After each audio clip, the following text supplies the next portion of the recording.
donc bonjour à tous. On va commencer Bonjour par tout le un monde. rapide tour de table. Propose qu'on commence par Julien, te présenter ton âge et à quel moment comment tu as découvert la série.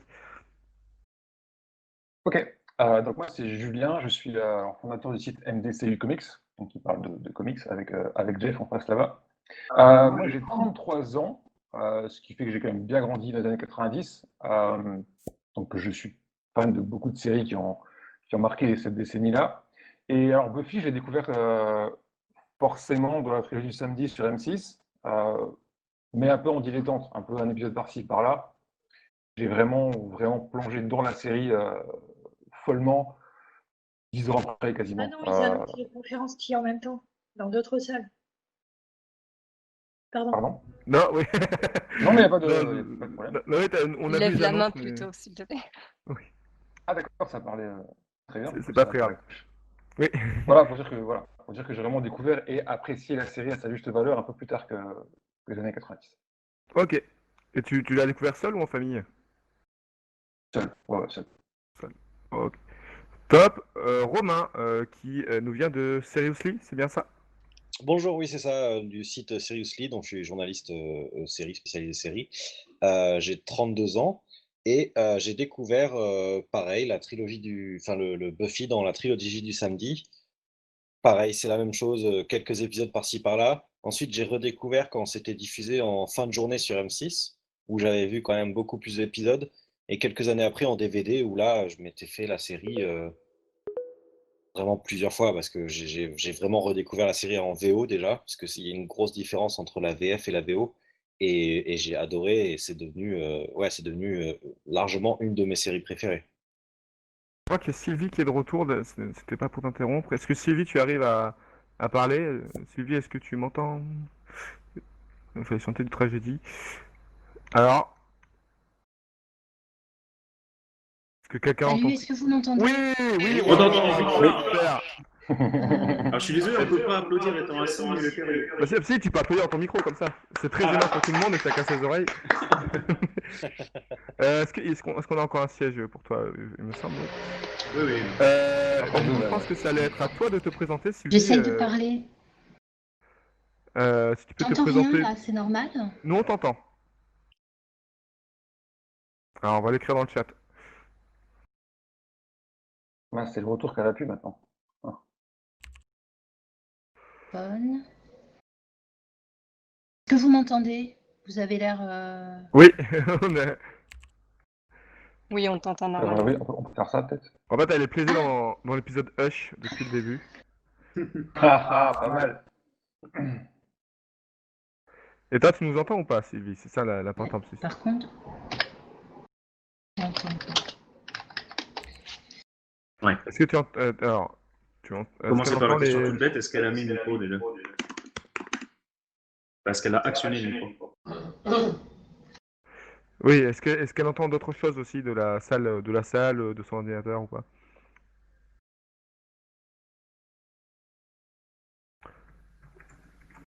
Après, peut-être que du coup, on peut Ouais, demander au je vais le staff relais en attendant. si vous pouvez voir avec elle à la rigueur qu'on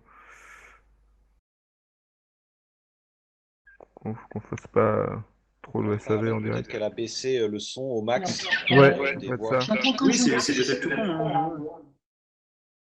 Ça m'est arrivé tout à l'heure, hein. J'entends pas ce qui se passe dans la salle. Désolée hein, de perturber. Okidoki. Je vais écrire. Je sais pas du coup comment ça se passe.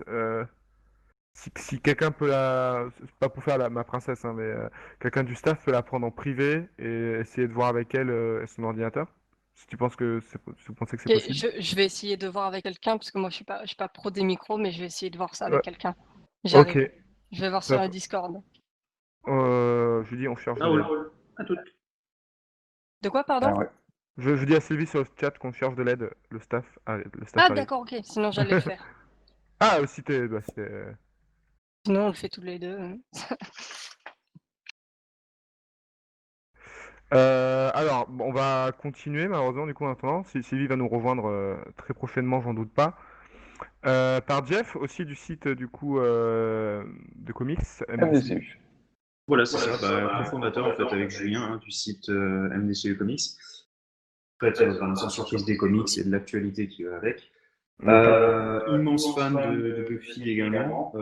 Comme vous et sans surprise, j'ai débuté en fait avec la trilogie du samedi. Alors moi, c'était un petit peu différent parce qu'en fait, à l'époque, j'ai lâché Buffy D'accord. lorsque c'était diffusé de la trilogie du samedi.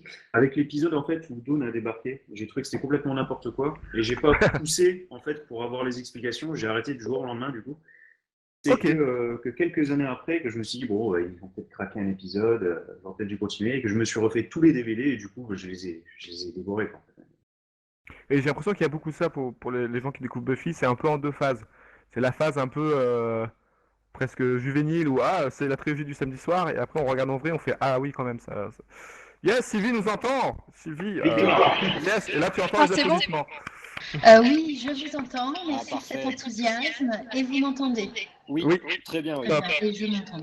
On a un petit écho mais c'est pas très grave. Sylvie, est-ce que du coup, alors, à moins que Jeff, tu as quelque chose à rajouter sur ta Non, découverte? pas Tu as, vraiment. tu as quel âge, Jeff aussi?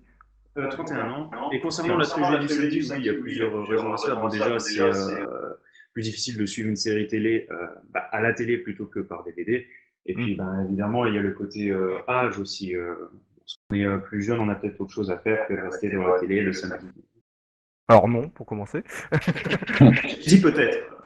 Euh, top. Ouais. Sylvie, est-ce que tu peux te présenter, nous et ton âge, comment tu as découvert la série et ton rapport à la série? Oui, alors bon, donc je m'appelle Sylvie Alouche, je suis maître de conférence à l'Université catholique de Lyon en philosophie. Et j'ai 45 ans. Alors la question, en fait, c'est moi qui ai proposé la question de Oui. l'âge. Non pas parce que je voulais donner mon âge. Et alors du coup, j'ai pas entendu les vôtres, si vous les avez déjà tous donnés. 32, 33. D'accord, ouais, donc on n'est pas tout à fait de la même génération. Mais donc moi, j'ai découvert Buffy avec mes amis quand on était déjà plus ados, en fait. Je sais pas, on avait une vingtaine d'années. Mais on a quand même, voilà, on a quand même apprécié et on a quand même considéré que c'était une série de grande qualité. Donc après moi, comment je l'ai découverte? En fait, c'est mon mari. Ça fait très longtemps qu'on est ensemble.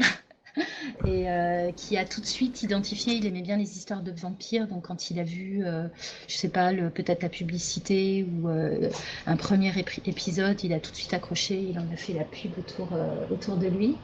Il pourra même corriger éventuellement si je me trompe quand je parle de ça. Voilà. Et donc après, en fait, on a regardé ça ensemble et on a constitué un petit groupe de fans de Buffy. Et dans les années, donc c'était quand? Dans les années 2000, je pense que c'était déjà après la fin de Buffy, j'en ai discuté une fois un petit peu par hasard avec une professeure d'université qui s'appelle Sandra Logier et qui était aussi, grâce à ses enfants, en fait, fan de Buffy. Et donc après, elle a eu à cœur et elle a beaucoup insisté. Au début, j'étais assez surprise. Elle voulait absolument qu'on organise en fait un travail universitaire sur Buffy. Et donc en 2009, on a organisé un colloque sur Buffy et voilà. Et après, on a sorti un livre, mais bon, j'aurai peut-être l'occasion d'en reparler après. Voilà.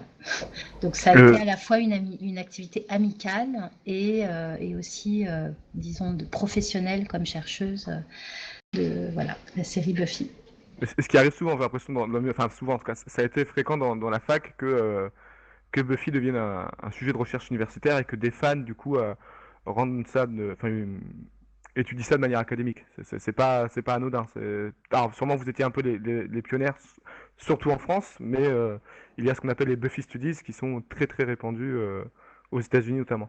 Ouais, effectivement, en fait, Buffy a été une des premières séries qui a suscité un engouement en général, hein, mais qui a aussi suscité un engouement sur le plan universitaire, au point que, comme tu le disais, on parle carrément en fait de Buffy Studies, c'est-à-dire qu'il y a eu, je sais pas, des dizaines ou des centaines d'articles, de livres, enfin d'articles et de livres qui ont été écrits par des chercheurs universitaires qui trouvaient que c'était pas juste, comme on pourrait le croire en premier abord, une série un peu bébête pour adolescents, mais qu'il y avait voilà, un niveau de profondeur et des possibilités d'interprétation qui étaient susceptibles d'intéresser des universitaires.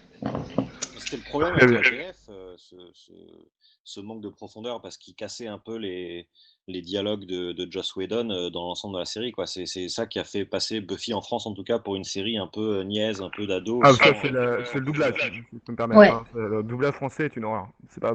On a très bon comédien de doublage en France, mais le doublage français de Buffy ne fait pas justice du tout, notamment les. Enfin, je sais pas qui a traduit les dialogues, hein, mais on dirait qu'on est dans les années 50, ça parle de Micmac, de Tire Laligo, enfin, c'est n'importe quoi.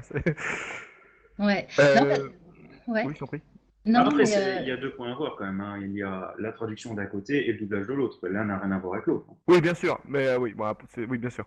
Autant pour moi non, pour mais le raccourci. c'est vrai que de façon générale, sur les séries, les doubleurs sont. Enfin, il y a un vrai problème de doublage en France parce que disons, les doubleurs ont tendance à aplatir les textes. Alors peut-être qu'il y a aussi un problème de traduction, mais même au niveau des intonations, il y a beaucoup moins de subtilité dans ce qui passe, dans ce que les gens disent. Et en plus, moi, ce qui me pose un énorme problème, c'est qu'on a l'impression qu'en tout et pour tout, il y a, je sais pas, entre 5 et 10 doubleurs de séries dans toute la France. Et donc, on retrouve toujours les mêmes voix et enfin, moi, je trouve ça extrêmement pénible. Alors, cela dit, mon mari se targue d'avoir quand même aimé Buffy, enfin, malgré le doublage, c'est-à-dire qu'il a vu l'ensemble des saisons à l'époque où ça passait à la télé, doublé en Mm. français, et il a quand même réussi à percevoir la qualité. Mais une fois qu'on passe à la version anglophone, un des très très très grands intérêts de Buffy, c'est la qualité des dialogues en fait, Oui, et la finesse de ce qui se passe entre les personnes à travers les dialogues qu'ils échangent, l'humour, le mélange du sérieux et de l'humour à travers les dialogues, et qui était effectivement très très mal rendu par le doublage. Personnellement, j'ai la même approche, hein. C'est-à-dire que j'aime autant la VF que la VO. Alors après, c'est peut-être justement parce que j'ai été versé dedans étant plus jeune, mais pour regarder énormément de choses en VO, je regarde également des choses en VF.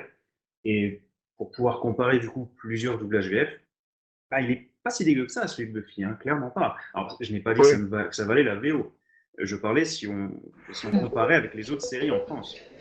Ah, ouais, peut-être. Ben, moi, je suis retombé récemment dessus. Ça m'a après c'est vrai que du coup, qu'on n'a pas regardé beaucoup de enfin beaucoup de VF depuis très longtemps.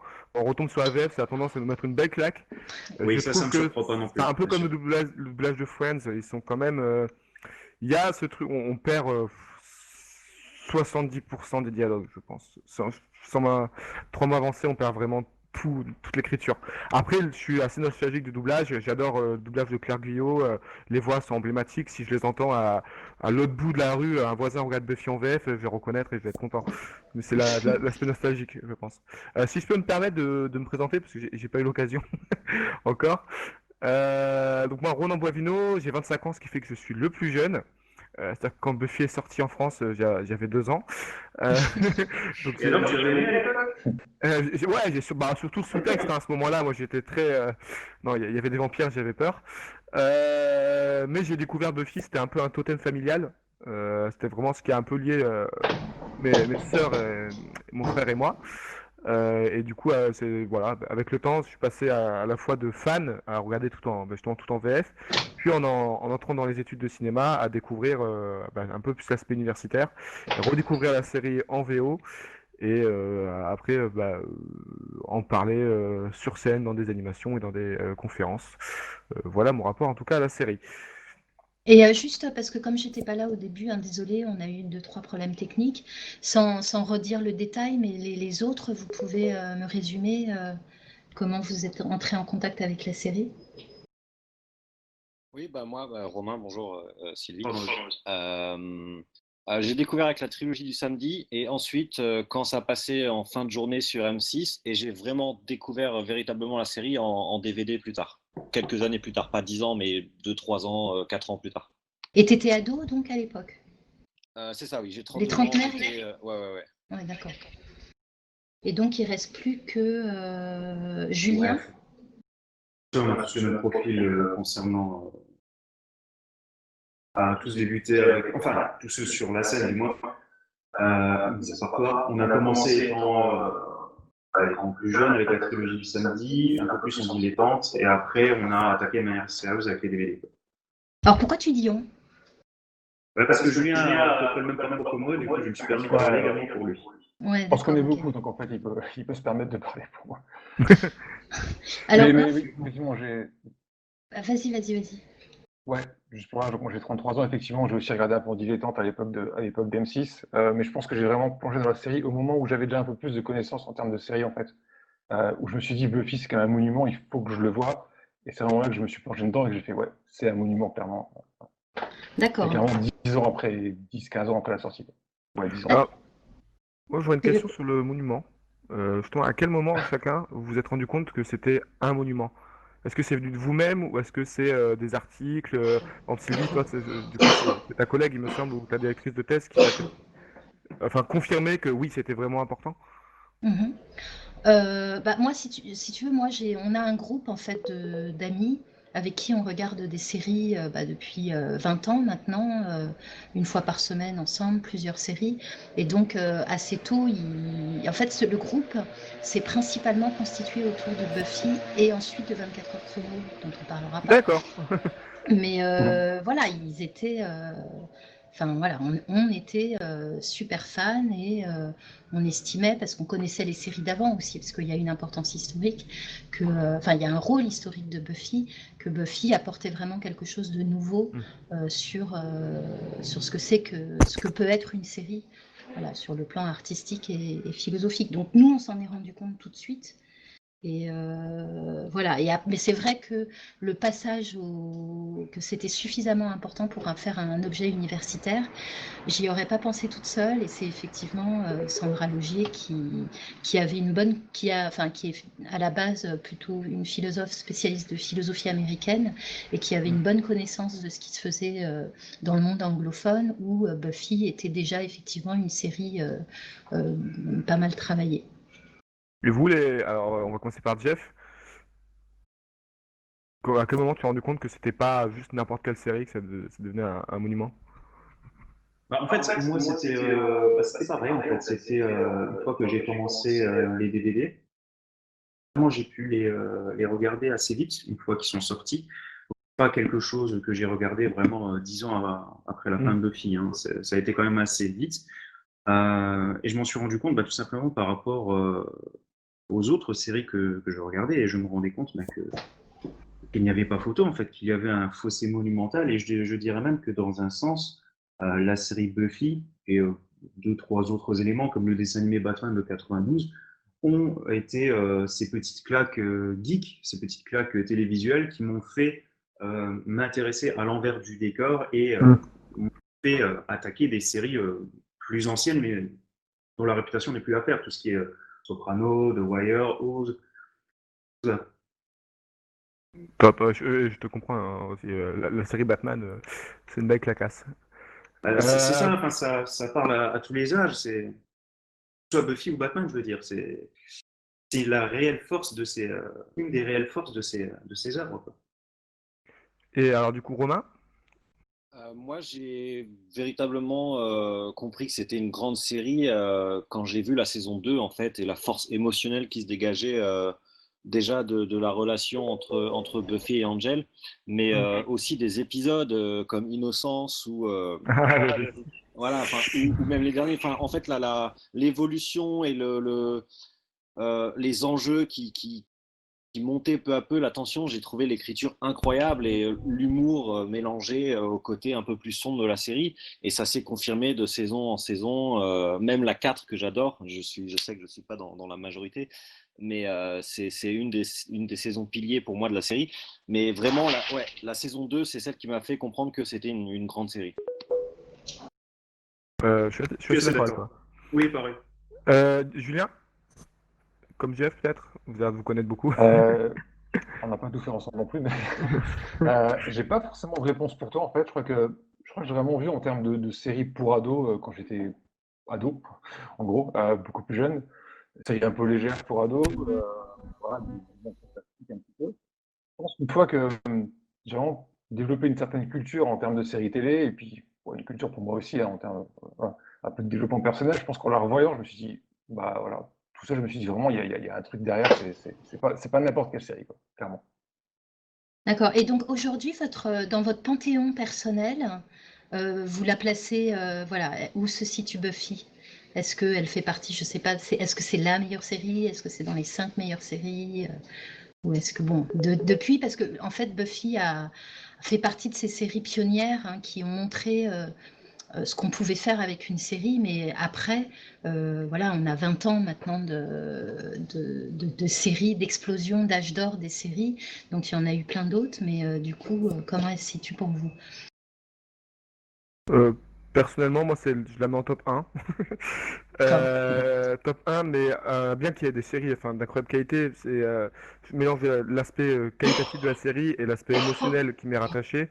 C'est vraiment, même si je découvre d'excellentes séries, comme on a pu le voir après, Breaking Bad, ou des séries avec une grande ampleur comme Game of Thrones, il n'y a jamais rien qui m'a jamais autant frappé et touché que Buffy, personnellement. Et ouais, je l'ai regardé ado en plus, donc j'étais vraiment bien dedans. Et les autres alors? Je pense qu'à l'époque Dirais-moi où à la fin. la, à l'époque où la série était sortie, elle aurait peut-être été dans le top 3 me concernant. Maintenant, aujourd'hui, elle serait plutôt dans le top 5, sachant que par contre, dans ce top 5, on retrouve également Angel, bien sûr. Ok. Moi, personnellement, elle reste dans mon top 1 ou 2, ça dépend des moments. L'autre, c'est Lost. Lost et Buffy, c'est vraiment mes deux séries préférées de tous les temps et elles se chevauchent un peu, ça dépend la période en fait. Mais non, Buffy, que ce soit à l'époque ou aujourd'hui, elle reste à la même place. Et ce qui est bien avec Buffy, c'est elle est complètement intemporelle dans ses enjeux, dans ses sujets ou ces thèmes qu'elle explore. Tout le monde peut se reconnaître à travers les décennies, quoi. Mm. Bah alors, je crois que tout le monde s'est exprimé. Alors moi, je suis, en fait, le côté un peu paradoxal, c'est que c'est vrai que moi, j'ai toujours été, même si c'est une série que j'adore, j'ai toujours été un petit peu réservée par rapport à, disons, comparée à mes camarades, parce que j'étais gênée par le côté carton-pâte en particulier des monstres, ou bien par le fait qu'il y avait le point de départ de l'intrigue me paraissait un petit peu invraisemblable. Alors bon, je ne vais pas trop développer, mais si vous allez lire, c'est pas de la publicité, mais voilà, si vous allez lire donc l'article que j'ai écrit dans le recueil d'articles que j'ai co-dirigé avec Sandra Logier, vous verrez voilà, que vous pourrez trouver un certain nombre d'explications de ma position un petit peu plus réservée. Alors, après, une fois, j'ai lu une critique de ce livre, et notamment de mon article, où carrément, où quelqu'un qui avait assisté à la conférence en 2009 et qui avait reçu ma communication comme étant carrément une critique. Donc, je trouve que c'est un petit peu exagéré. Mais voilà, moi, je dirais, ouais, peut-être que c'est parmi les 10 meilleures séries. Ça reste quand même dans mon top. Mais je ne sais pas quelle serait ma série top, mais je ne pense pas quand même que j'irais jusqu'à dire comme bah, au moins deux d'entre vous, c'est peut-être pas la top pour moi. Je ne sais pas si vous avez autre chose à dire là-dessus, mais sinon, bah, j'avais d'autres questions à vous proposer.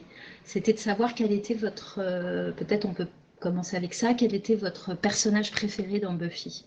On rentre un petit peu peut-être dans le contenu, voilà, le contenu des séries. Personnellement, Personne. si Bon, allez, je commence. pense Pour moi, j'ai vas-y, un vas-y. écho. C'est bon, ok, j'ai un écho, ok. Alors pour moi, je vais choisir Willow. Willow, déjà sur le début de la série, pour le côté un petit peu introverti, qui m'a moi beaucoup plus parlé que d'autres personnages. Et je trouve que en termes d'évolution de personnage sur toute la série, c'est sûrement le meilleur arc narratif qu'on ait eu, point de vue bien sûr. J'adore Dark Willow, qui pour moi est peut-être le vilain le plus intéressant de la série. Euh, Elle va amener la magie dans la série. Elle va amener le côté lesbien qui est malheureux, qui est révolutionnaire à l'époque en soi. Ouais, mon cœur avec Willow. Ok. Alors, Et- moi, De mon côté. Ah, pardon, on va peut-être faire. Là, c'était Julien qui a parlé, donc Romain à côté, comme ça on garde vas-y. à peu près. C'est logique, comme ça. Ok, d'accord, pas de souci. Pour moi, ça va être Spike. Spike que j'ai adoré dès sa première apparition, que j'ai adoré dans la saison 4 quand il revient avec la puce dans sa tête, où il apporte ce côté comique qu'il n'avait pas forcément, et je trouve il excelle dans ce rôle-là. Et son évolution, sa rédemption personnelle, qui est complètement différente de celle d'Angel, et évidemment son arrivée dans Angel, qui est génial et qui apporte encore un plus à la série Angel, qui est déjà vraiment, vraiment, vraiment folle. Sylvie, du coup, dans l'ordre.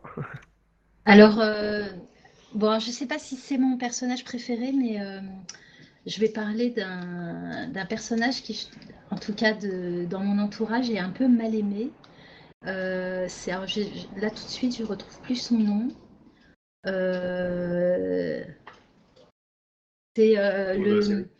c'est un des chéris de Buffy. C'est Riley? Riley? Ouais, voilà, On l'aime Riley. pas, non. Oh là là, gros débat. On en a parlé avant que tu viennes.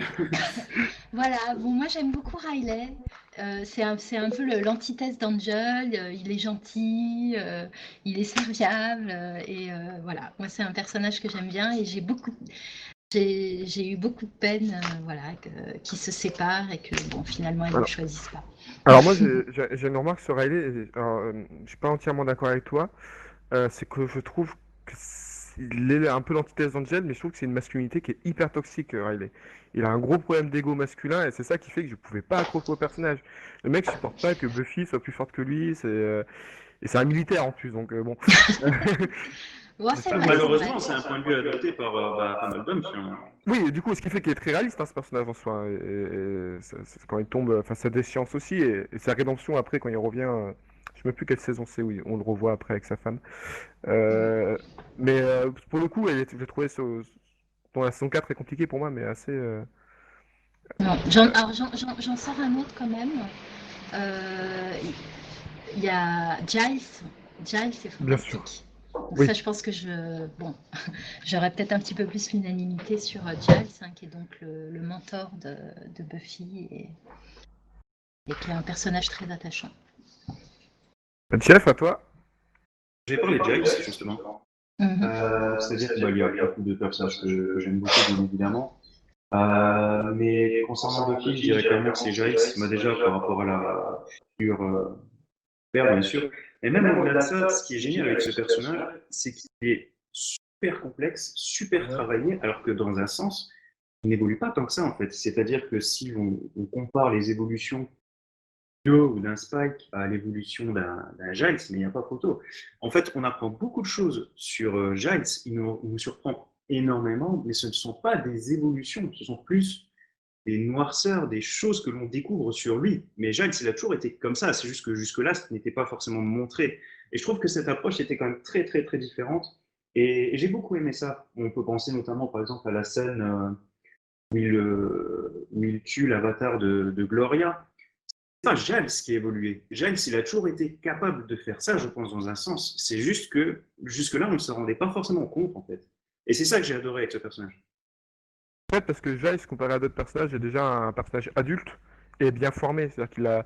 C'est pas pour rien qu'il y avait une série qui était prévue sur lui, c'est que lui, il a déjà fait son évolution, il est déjà établi et on va dire fini en tant que personne. Il évolue un tout petit peu après, mais son évolution, par exemple, c'est de se rendre compte qu'il doit partir parce que justement, il sert plus à grand-chose. Voilà. Et une évolution légère concernant le job, mais ça, c'est pas Oui. vraiment une évolution du caractère du personnage. Alors, moi, il reste que moi.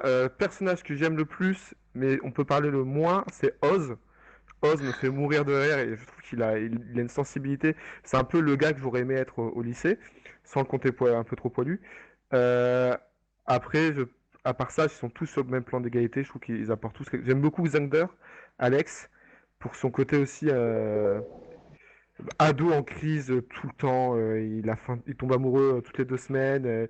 Il a un petit problème de virilité. Pendant un moment, on se demandait est-ce qu'il allait être homosexuel ou pas, et je trouvais ça assez Dans top. des minutes de connexion. Et Willow aussi, parce que Willow, c'est le sang. Voilà. Mais Alors, sinon, Une Oz, question sur vraiment, Oz. juste est tellement drôle. Enfin, c'est vraiment des dialogues tellement. C'est un peu Chandler dans Friends. Toujours la petite phrase qui va arriver pour désamorcer la situation ou avoir un recul qui était assez nécessaire. Et qui a du coup un commentaire un peu méta sur la série à chaque fois. Voilà. bah, moi j'aime beaucoup. J'y avais pensé en fait aussi à Oz. Et alors je sais pas, finalement d'une certaine façon il a un petit peu le même profil que Riley, c'est-à-dire que c'est des personnages d'amoureux qui finalement sont délaissés. Alors moi j'ai beaucoup regretté que Oz disparaisse. Après c'est vrai qu'il a laissé la place à Tara en fait. Il y a peut-être d'un point de vue plus méta, je ne sais pas comment ça s'est passé en réalité, mais il y avait peut-être effectivement ce projet d'introduire la thématique du lesbianisme, et donc il fallait que Willow puisse se désintéresser de ce personnage-là, enfin qu'il disparaisse un petit peu du circuit pour pouvoir démarrer l'histoire d'amour de Willow et de Tara. Mais c'est Peut-être le fun fact, mais sur l'homosexualité dans Buffy, Joss Whedon avait toujours prévu d'avoir un personnage homosexuel dès le Mm. début, mais il ne savait pas si c'était Alex ou Willow. Et du coup, il a fait le choix. Voilà. Donc finalement, c'est devenu Willow. Et dans un sens, quand Oz est parti, il me semble que Cordelia aussi est parti un peu après. Donc il y a dû avoir cette volonté d'éliminer les amoureux du Scooby Mm. Gang pour que les personnages puissent évoluer, notamment Mm. avec Anya aussi qui apparaît par la suite. Mm. Et alors sinon j'avais aussi une question, voilà, quel est votre, faire un peu le tour quoi, quel est votre épisode préféré de Buffy ou les épisodes préférés de Buffy que vous avez? Un top 3. Comme ça, tout le monde, on n'a pas Ouais, à batailler on avec va soi-même. tous un peu avoir les mêmes, mais ouais. Du coup, on commence par Julien.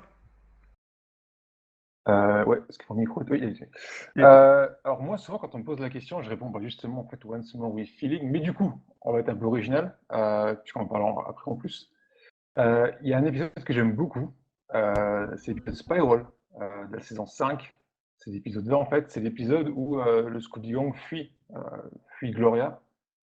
Oui. Je trouve que cet épisode, il y a un sentiment d'urgence, vraiment, et un sentiment on est dépassé par ce qui nous arrive, elle est beaucoup plus forte que nous et on fuit, et c'est un élément que j'adore sur cet épisode. Et puis la fin, Dawn qui se fait enlever et qui lance le sprint final.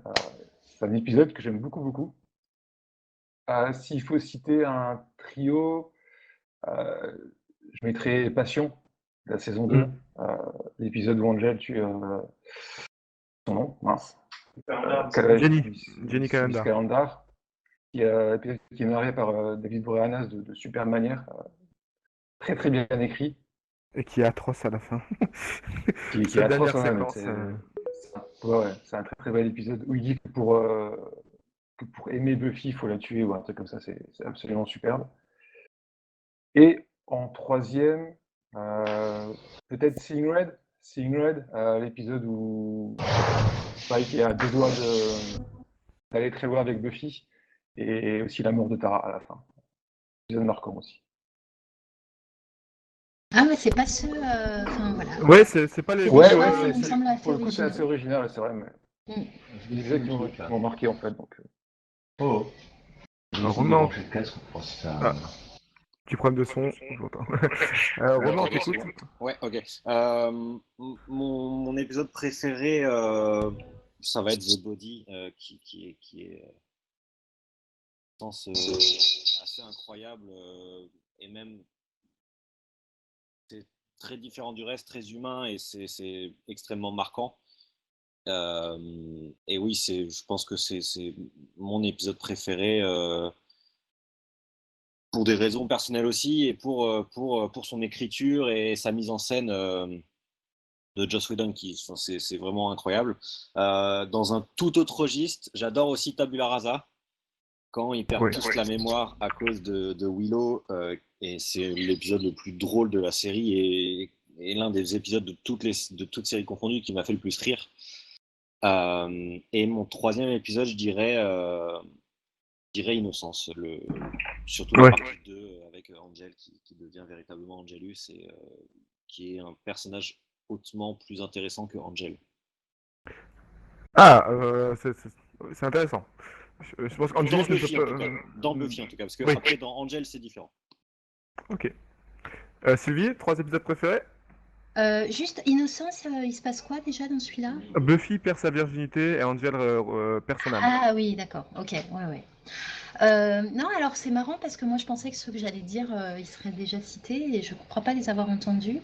Donc pour moi, ah si, alors Once More with Feeling, donc c'est pas moi qui ai choisi le titre de la table ronde, c'est Romain, qui est l'organisateur, mais effectivement, moi je trouve cet épisode génial parce que c'est pas juste une comédie musicale, mais c'est à travers la comédie musicale, enfin à travers ce qui est exprimé dans les paroles de la comédie musicale et ce qui se passe entre les personnages, c'est un moment clé dans les relations entre les personnages.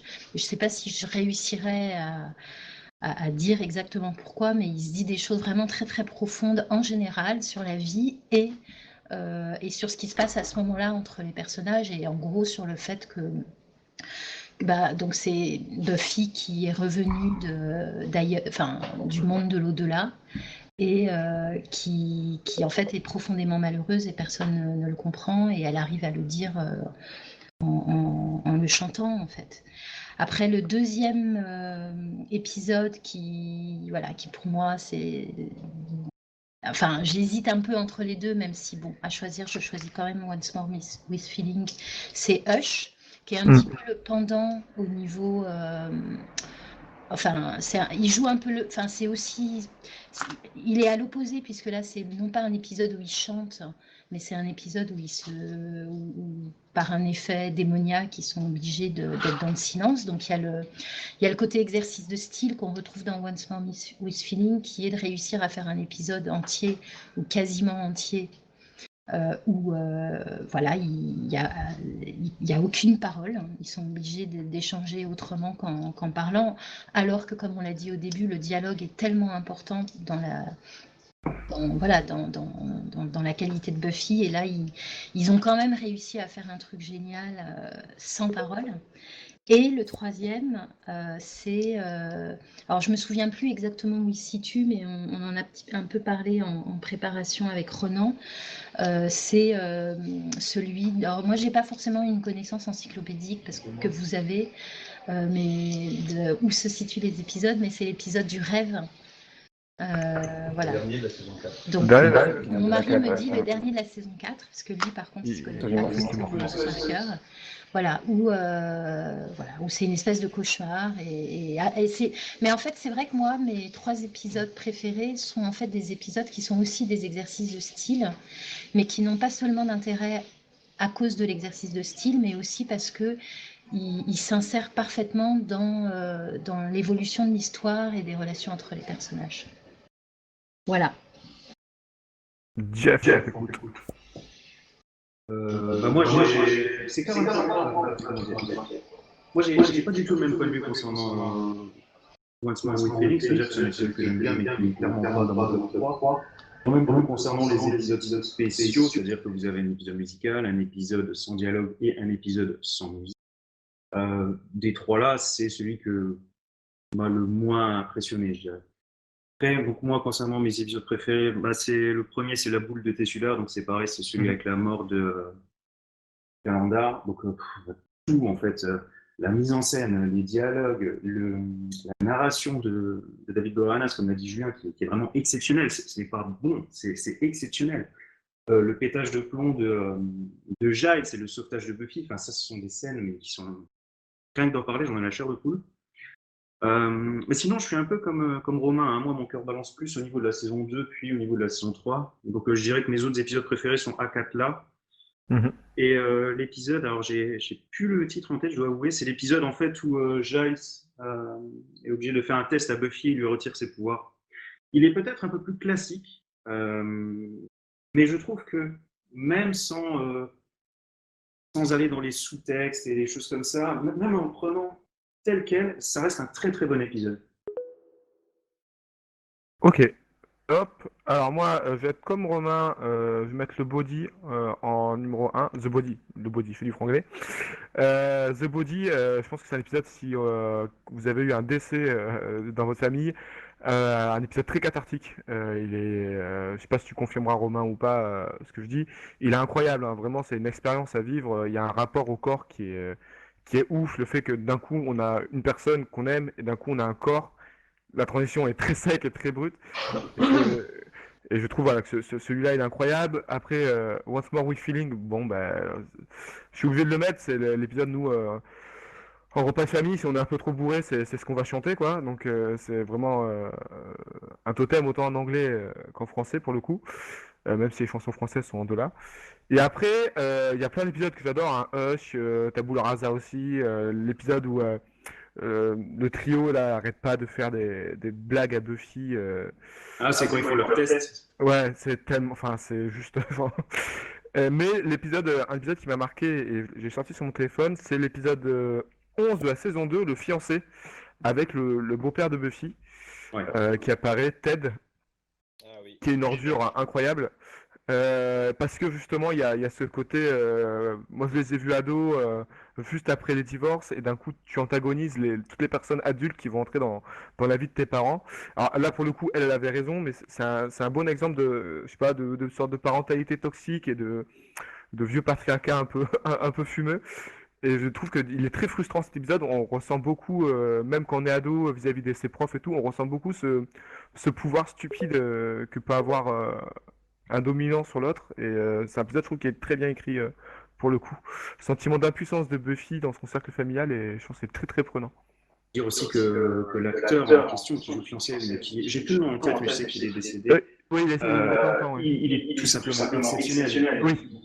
Il n'a pas tant de choses à faire que ça dans un sens. Finalement, il est là que dans un épisode. Mais il y a tout qui passe, quoi. Il est très, très, très, très fort, ce personnage. Mais il est connu, me semble, cet acteur, hein. Je suis en train de regarder vite fait. Oui, monsieur. Il joue notamment dans Touche pas à mes filles. Oui, voilà. C'est John Ritter. John Ritter. Exactement, John Ritter. Et il joue dans ça, tiens, ok. John Ritter, merci à Lizarine, qui est sur le qui-vive. Ouais. Et alors justement là, il y a l'un d'entre vous, je sais plus qui disait qu'il chantait les chansons de Once More With Feeling. Ouais. Et est-ce que, enfin, à part regarder alors peut-être d'abord, combien de fois vous avez regardé la série? On va commencer par ça. Combien de fois vous avez regardé la série, ou est-ce qu'il y a des épisodes que vous repassez régulièrement? Moi, je l'ai vu 2 fois en entière, vraiment en mode presque marathon, quoi, sur quelques semaines, mois. Et après, oui, il y a beaucoup d'épisodes que je revois de temps à autre, comme tout le monde, hein, quand on n'est pas bien ou quoi, ou voilà, on veut se remonter un peu le moral ou se faire une petite soirée, ben, ça reste très très bien, l'épisode préféré. Donc ouais, 2 fois en... Ouais, d'accord. Bah moi aussi, en fait, bah moi je l'ai regardé une première fois comme ça, voilà, enfin, parce qu'on suivait la série. Et après, j'ai tout re-regardé une deuxième fois, bah, quand j'ai préparé en fait le colloque sur Buffy. Hein, je me suis, voilà, on s'est refait la série avec Angel. Et parce que c'est vrai que quand on parle de Buffy, on parle aussi d'Angel en fait. Et voilà, mais bon, après, j'aurais autre chose à dire, mais oui, et sinon, moi, comme je vous ai dit, hein, mon mari et nos amis sont encore plus fans que moi, donc je pense que lui, je sais pas, il est là. Tu l'as regardé combien de fois, Buffy? 4 ou 5 fois, il me dit. Alors, pas Buffy en elle-même, la série. Ouais, Oui, Buffy, je l'ai vu beaucoup de fois. 4 ou 5 fois, voilà. De temps en temps, ils se refont effectivement, ils se disent, allez, on se re-regarde Buffy. Et bon, et j'avais autre chose à dire, mais Il y a juste Romain, il me semble qu'on l'a sauté, sans faire gaffe. Oui. Moi, j'ai vu la série 3 fois dans son intégralité et évidemment, j'ai regardé plusieurs épisodes par-ci par-là, notamment les épisodes qui étaient un peu stand-alone, qui n'étaient pas forcément dans l'histoire générale, mais même s'il y a toujours forcément des petits éléments qui se suivent. Mais ouais, non, 3 fois et oui, bien sûr, beaucoup d'épisodes que j'ai vus par-ci par-là, que ce soit à la télé ou en DVD ou sur les plateformes quand c'est disponible. Il y a beaucoup de bruit, je vais attendre un petit peu. Oui. Ouais. Vas-y. Alors moi, de mon côté, il y a plusieurs épisodes que j'ai revus plusieurs fois, hein, bien sûr, sans surprise, mais la série en intégrale, quoi. Alors c'est pas parce que j'ai mis du temps à la comprendre, hein. C'est juste que j'aime beaucoup partager mes passions. Buffy est une de mes séries préférées, donc je l'ai partagée avec notamment une ex, avec ma femme, et sans doute d'ici quelques années, avec ma fille. On te le souhaite. Carrément. Alors après, c'est une série qui... je déteste le terme mal vieilli, donc je n'utiliserai pas, d'autant plus que je ne suis pas d'accord. Elle n'a pas Ah, mal vieilli. Par contre, elle est très ancrée années 90, ça c'est clair. c'est un autre débat. Moi, je pense qu'elle a mal vieilli, malheureusement. Alors, la première saison, un petit peu plus, mais vraiment, au-delà de ça, j'ai aucun problème. Il y a un effort il faut s'y plonger, tu vois ce que je veux dire. Oui, ça oui, on Voilà. est d'accord. Mais c'est pour ça que je pense, je suis parti de personne et je vais me faire taper. Je pense qu'il faut faire un remake de Buffy. Bien fait, mais je pense que ça peut être nécessaire. Parce que on loupe ça. Mais vraiment un remake presque plan par plan, mais en, avec les moyens d'aujourd'hui et le budget d'aujourd'hui, ça serait pertinent pour faire découvrir ça aux nouvelles générations, qui auront peut-être un peu la flemme d'aller regarder une série des années 90. Après, ça dépend surtout du. Là, je sais que tout à l'heure, c'est Sylvie, je crois, qui disait qu'il y avait un petit côté Carton-pâte. carton-pâte, ouais, pour les costumes. Mais c'est vrai que moi qui suis très ancien film, par exemple, mon film préféré, mon King Kong préféré, c'est celui de 1933, et je trouve même qu'il n'y a pas photo. Du coup, moi, ça me choque pas, en fait. Mais encore une fois, je suis peut-être un cas à part. Non, mais c'est sûr que parmi les gens qui aiment Buffy, il y a toute une partie du public qui y aime Buffy à cause du côté série B, voire série Z en fait. Et parce qu'il y a tout un tas de références à, à cette histoire parallèle du cinéma où effectivement on fait des gros monstres un peu ridicules. Et enfin bon, ça c'est. Ah bah, c'est plus que ça, parce qu'il y a quand même un épisode avec l'équipe de natation où c'est la créature du lac. C'est le même design, c'est fortement influencé. C'est voir. Donc alors c'est très geek en fait. Ça fait vraiment partie Mm. c'est pour ça que Buffy a sa place dans le Geekfest. Hein. C'est qu'effectivement, ça, les amateurs de Buffy et les personnages de Buffy, en tout cas, enfin, notamment la petite équipe là, qui finit par être malveillante, ils sont geeks et ils ont des goûts de geek et notamment tout cette tradition de films, voilà. Euh, King Kong et... non, mais souvent, le trio, le côté qu'ils soient Voilà. geeks et des garçons et qui deviennent maléfiques parce qu'ils se. C'est presque des incels en fait, ces mecs-là. Si on essaye de regarder de nouveau maintenant, c'est des mecs qui ont été toujours rejetés et qui sont du coup se sont marginalisés et sont allés dans des trucs très noirs. Je trouve que je pense que c'est fait exprès que ce soit des geeks par le créateur pour le coup. Je pense qu'il y a vraiment un commentaire sur la communauté. Toi, Ronan, du coup, tu as vu combien de fois la série? J'ai pas compris. Moi, la série, oh là là, je sais pas, c'est une très bonne question, beaucoup de fois, parce que je l'ai regardé souvent, j'ai eu une période un peu monomaniaque où quand j'étais ado, je la regardais très très souvent. J'ai eu une ex qui a commencé son mémoire dessus, donc on l'avait re-regardé ensemble. Là, pendant le confinement, je m'ennuyais, j'ai re-regardé la série, donc je sais pas, au moins 3 4 fois bien facilement, très très facilement. Et après, l'épisode musical, je le mets en DVD quand je fais mon ménage. Donc lui, je l'ai vu. Je peux faire un karaoké juste des dialogues de l'épisode musical. Je pense. Alors, juste, c'est bien que tu dises ça, si on a bien fait le tour de tout le monde, parce que du coup, ça me permet de passer à la question suivante, qui était, en dehors de regarder la série, voire de la re-regarder, puis je commencerai peut-être par répondre du coup, est-ce que vous avez eu d'autres activités en relation avec Buffy? Donc moi, comme je l'ai déjà expliqué, j'ai organisé un colloque, j'ai donc fait un livre sur Buffy. On m'a régulièrement sollicité, y compris aujourd'hui, pour faire des interventions sur Buffy. Donc je pourrais vous tenir au courant, mais il y a quelqu'un qui m'a écrit là pour participer, je crois, à un colloque de psychologues qui voudrait avoir un éclairage à partir de Buffy. Donc c'est intéressant. Mais sinon, je ne sais plus exactement par quel moyen, mais mon mari avait fait une cassette audio à partir de Once More with Feeling. Je crois qu'il avait peut-être juste enregistré, parce que c'était il y a longtemps en fait, enregistré les passages musicaux et ils avaient été collés bout à bout et donc ça on l'a écouté voilà, je sais pas, des dizaines ou des centaines de fois dans la voiture. Enfin du coup on connaissait les chansons par cœur et puis ça nous remet dans l'ambiance. Et sinon, voilà, à part ça, alors mon mari encore, hein, il me l'a sorti d'ailleurs pendant qu'on parlait, il a créé un Buffy quiz, je ne sais pas s'il accepterait Ah, de top. partager.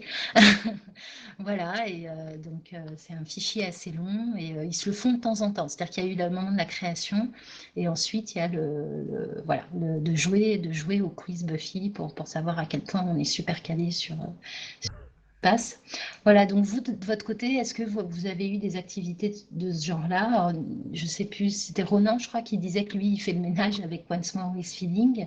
Mais est-ce que vous avez eu des activités autour de Buffy pour rester dans l'univers, acheter des goodies, faire un blog, faire, je sais pas, des spectacles? Julien, pour commencer? Ouais. Ouais, alors rien de très officiel autour de la série.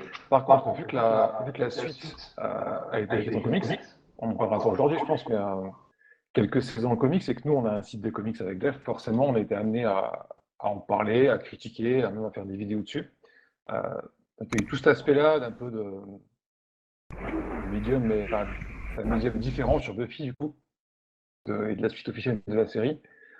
Donc surtout ça. Après, je prêche aussi la bonne parole auprès de tous mes amis, de toutes mes connaissances dès que je peux pour essayer de leur expliquer à quel point la série est géniale et importante aussi dans le paysage des séries. Quand je vois tout ce qui passe sur Netflix aujourd'hui, dont les trois quarts sont très discutables, il faut aussi revenir aux bases et j'essaie de faire comprendre ça, même si effectivement la série bloque quand même pas mal de monde sur son côté un peu vieillot. Mais même le Au nom début de la bloque, hein, série, j'ai pour l'impression. rentrer Juste dedans. le nom. Ouais. C'est vrai que Buffy a un peu une réputation de série pour ados un peu kitsch des années 90, quoi. Alors que c'est tellement plus que ça. Non, mais c'est sûr que, enfin, c'est vrai qu'en général, enfin, je pense qu'on a tous expérimenté ça.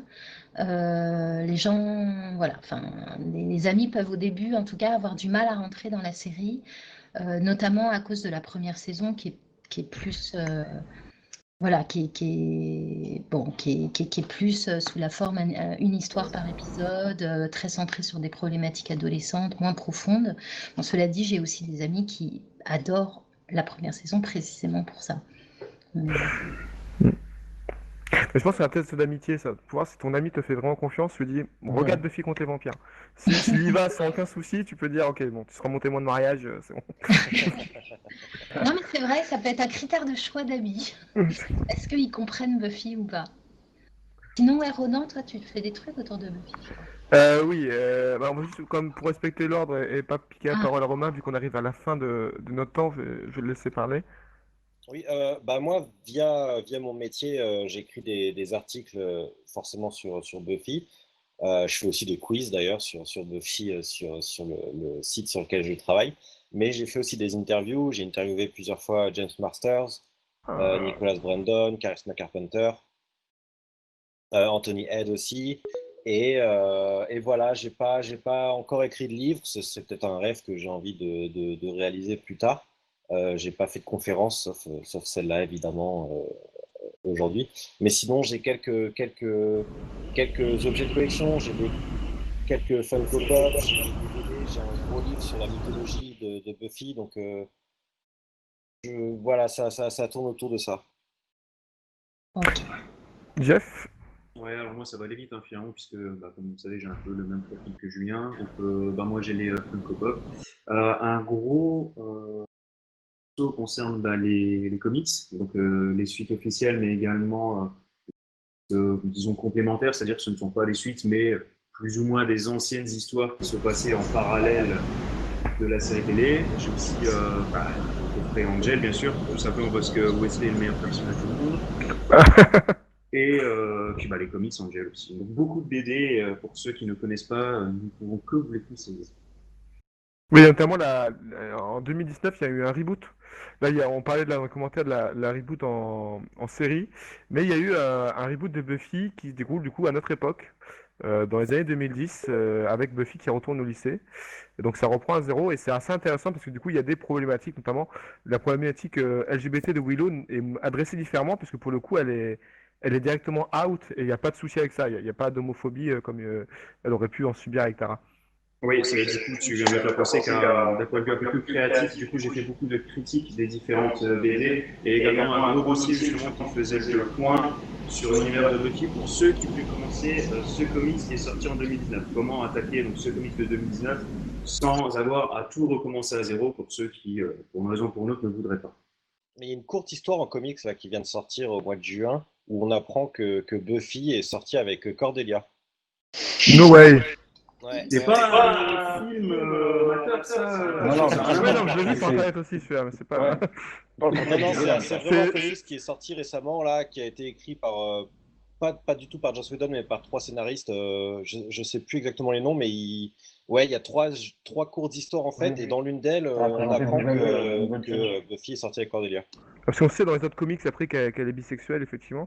Mais c'est canon, du coup, c'est considéré Oui, que... c'est la suite officielle. Après, C'est faut un reboot pas canon, dire quoi. que Buffy passe homosexuelle. Oui, elle a juste une aventure en fait, avec un personnage féminin.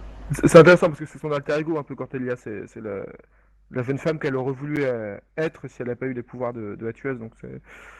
Pourquoi pas? Et alors, Ronan, toi, tu fais des trucs, il me semble, non? Oui, tu me teases aussi depuis tout à l'heure. Alors moi en fait, alors je fais pas mal de, alors d'un point de vue juste personnel et fan, bon bah comme beaucoup, j'ai les Funko Pop, j'ai des bouquins dessus, j'ai l'intégrale, j'ai des figurines, j'ai prévu de me faire un tatouage très bientôt. Je suis aussi sur un groupe qui s'appelle Nurshit Buffy, j'en fais sa pub, où on partage des mèmes de Buffy qu'on fait à la main, et c'est assez drôle. Et après, moi, de par ma carrière d'humoriste, je fais un spectacle Attention Spoiler qui parlait des films et des séries. Et j'avais un petit truc sur Buffy où je parlais de Buffy et d'à quel point c'était trop bien. Et que, voilà. Et je jouais sur le côté, bah non, les gens vont se dire que si je suis un fan de Buffy, je suis un mec qui se trimballe en cuir dans des cimetières en écoutant des fanfictions de Twilight, mais pas du tout. C'était beaucoup mieux que ça. Voilà, donc moi, j'ai pris cette passion et j'ai pu du coup aussi en faire un spectacle. Et j'ai aussi fait une soirée quiz dans des bars, dans un bar qui a fermé maintenant à Bordeaux. J'ai fait un quiz Buffy et c'était très très cool. D'accord, bah, on a tous fait des quiz Buffy, alors. Ouais, C'est c'est une grande passion intéressant. commune. Alors, c'est vrai, bon, c'est aussi pour ça qu'on a été sollicité pour participer à cette conférence, mais on a tous, de façon différente, en fait, intégré notre intérêt pour cette série dans nos carrières professionnelles avec voilà, des formes assez différentes les uns les autres. Alors, je vois qu'il est 14h45. Ouais. Donc, Alors moi, pour conclure, je vous proposerais que ouais. si on devait, en Mm. une phrase, donner les Non, raisons aux gens de regarder Buffy, chacun son tour. En une En une phrase, il phrase. faut résumer la En une saison phrase. de Non, Buffy. pas résumer la série, mais juste une raison. Ça peut être une raison à la con. Par exemple, tu peux dire que je sais pas, bah t'as 17 ans, bah Buffy apporte des croque-tops, tu vas adorer, tu vois. Un truc, une raison à la con, une vraie bonne raison, ce que vous voulez pourquoi regarder Buffy, pourquoi commencer Buffy. Ok, alors moi j'ai une idée. Je t'en Je prie. dirais que avec Buffy, on se fait des amis pour la vie, des amis dans le monde réel et puis des amis dans le monde de la fiction. Ok, quelqu'un d'autre? La question était trop dure. ouais, c'est un peu ça. Allez, je vais dire parce que les vampires n'ont jamais été aussi cool. Ouais, ça c'est vrai. Ça c'est Moi, j'ai Je envie vais de dire, dire, vas-y, pardon. j'ai envie de dire parce que tout le monde, en fait, la série brasse tellement de genres différents que personne ne peut s'ennuyer et ça peut parler à tout le monde. Moi, je Moi, dirais que je quel t'en que prie, Jacques. soit, je dirais que quel que soit votre sexe, votre âge, votre parcours télévisuel, il y a un avant et un après Buffy. Oui, ça c'est certain. C'est une expérience on échange après au moins dans notre manière de percevoir le monde, je pense aussi. Moi, je vais pas dire une raison sérieuse, je vais juste dire bah, il y a de très bons groupes qui passent au bronze. Donc Voilà, il y a tout est bien, les musiques sont bien, vraiment. Et c'est que c'est un voyage, je pense que c'est presque initiatique de regarder Buffy.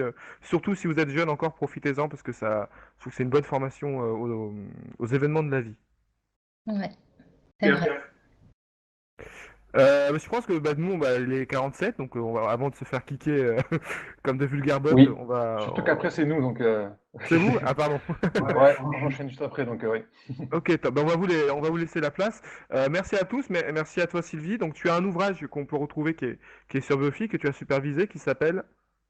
Qui s'appelle Philosérie, hein, puisque c'était le nom du colloque, philosopher avec les séries. Philosérie, pardon, Buffy, tueuse de vampires. Et c'est à quelle édition? C'est chez Brajlon et c'est paru en 2014. Et j'ai regardé tout à l'heure sur Amazon. C'est toujours disponible sous forme papier, hein, en format broché. Mais apparemment, c'est aussi disponible En Kindle? en EPUB, ouais. Ouais. Voilà, ou en Top. Kindle. Mhm. Ok, et donc Jeff et Julien, on peut vous retrouver sur le site MDCU. Voilà. C'est bien ça. Voilà, Et on ne Romain- parlera pas que de Buffy, malheureusement. D'accord, monsieur, top. Et Romain sur série, pardon, je vais m'enlever le nom. Sériophile. Sériophile. Voilà. Ok, top. Et moi, dans les bars de Bordeaux. Cool. Très bon profil. Merci beaucoup. Je vous souhaite à tous une très bonne journée.